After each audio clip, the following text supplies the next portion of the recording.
The last part, the correlation coefficient. Now this tells us about the strength of the relationship between the variables. For this one, we're going to have this example over here. So what they're asking about is all the data that we see on this scatter plot. How close are they to each other? Like, how close are they to following this regression line? Okay, so if the gradient of the line is positive, the correlation coefficient is positive. If the gradient of the line is negative, the correlation coefficient of the line is negative. Okay, then if it is 1, it's a perfect positive association. Remember, this we have is a positive correlation coefficient, which means our gradient is positive. Okay, our correlation coefficient is always between 1 and negative 1. If it's 0, there's no correlation at all. If it's negative 1, it's a perfect negative association. Okay, now everything in between it is going to vary, like from a strong to a moderate to weak to no correlation, and then again it goes from weak, moderate, strong, and then perfect is -1 again, but then a perfect negative association. Okay, the closer the correlation coefficient is to 0, the weaker it is. Now, a symbol for correlation coefficient is R. Now, this you can find on your calculator after you entered all your data. Follow all your steps, and when you choose your options, hunt for R. Now again, I'm going to use the following example. Okay, given the data on the table below, and so on and so forth, they give us our x values, our y values. Again, you're going to use them as coordinate, as this is your x coordinate, y coordinate, x coordinate, y coordinate. They love to ask, draw a scatter plot for the above data. And like I said, you're just going to use it as your coordinates. Okay, fill in your table. Then, determine the equation for the line of best fit for the data. So again, I'm going to go to my calculator. I'm going to set it in stats.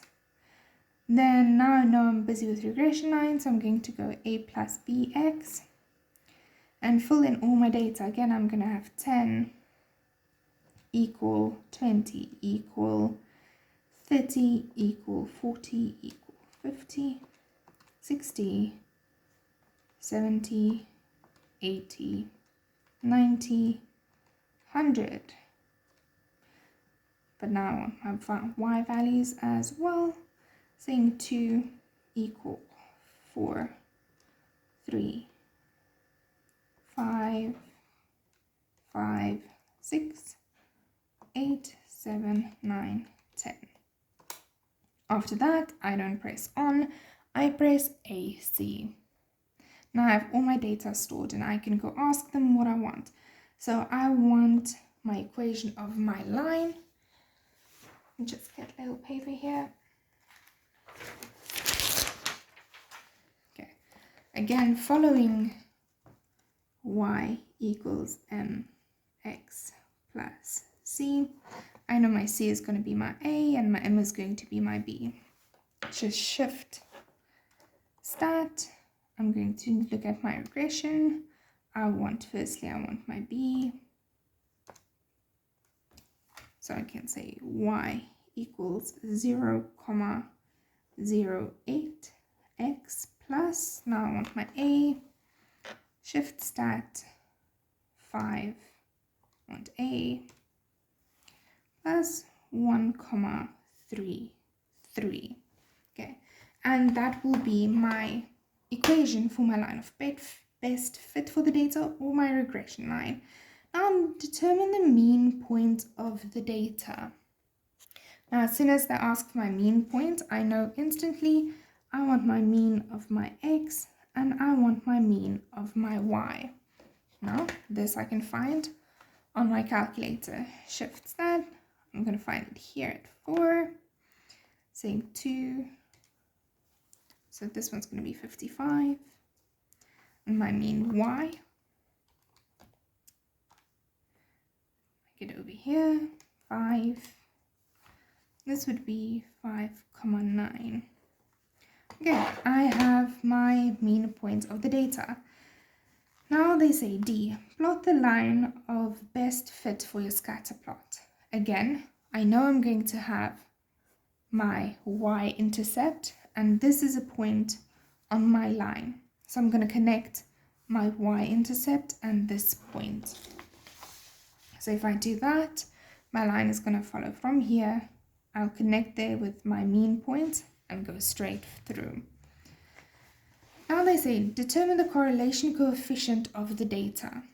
Now I'm going to do no calculations. Again, back to my calculator. This is the first time I'm looking for this one, so let's hunt for it. I know I got my mean of my x and my mean of my y here at number 4. Let's see if it's here. Nope, it would not be. Then let's think. I'm busy with my regression line. So let's try 5. Here it is at number 3. So let's see. We have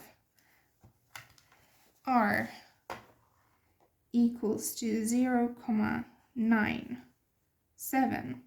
So if I think about how close this is to 1, it is fairly close. It's almost there, but it's not perfect because it's not 1.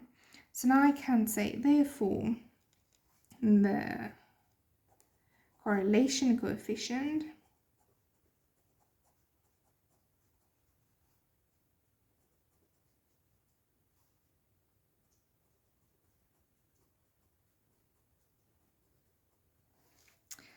has a strong positive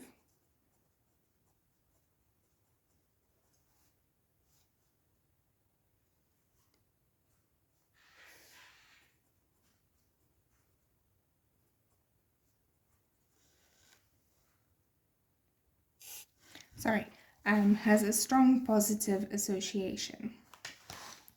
Then the next question, okay. If a grade 12 learner analyzes the data and predicts the corresponding y value for an x value of 35 is 4,13, is the learner correct? And if so, is the value reliable? Okay, so now we're going back to our straight line,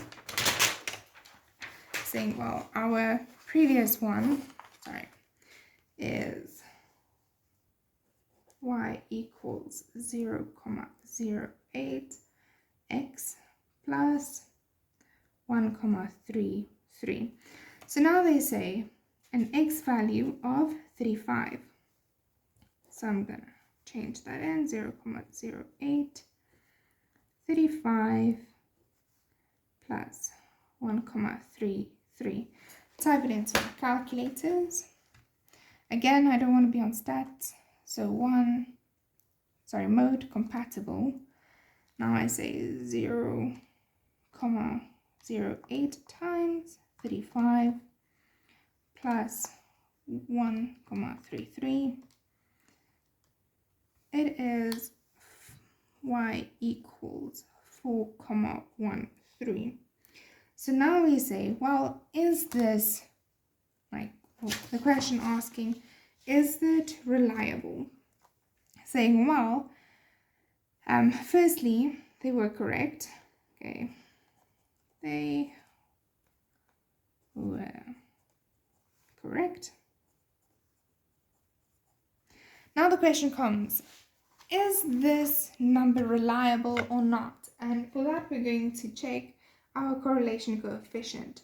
Was it a strong correlation or was it a weak one? The stronger it is, the more accurate your prediction will be. If it's a weak correlation, we can say it's not very accurate. But because it's such a strong one, it's almost a perfect one. Yes, it is a quite reliable and accurate guess that they're taking.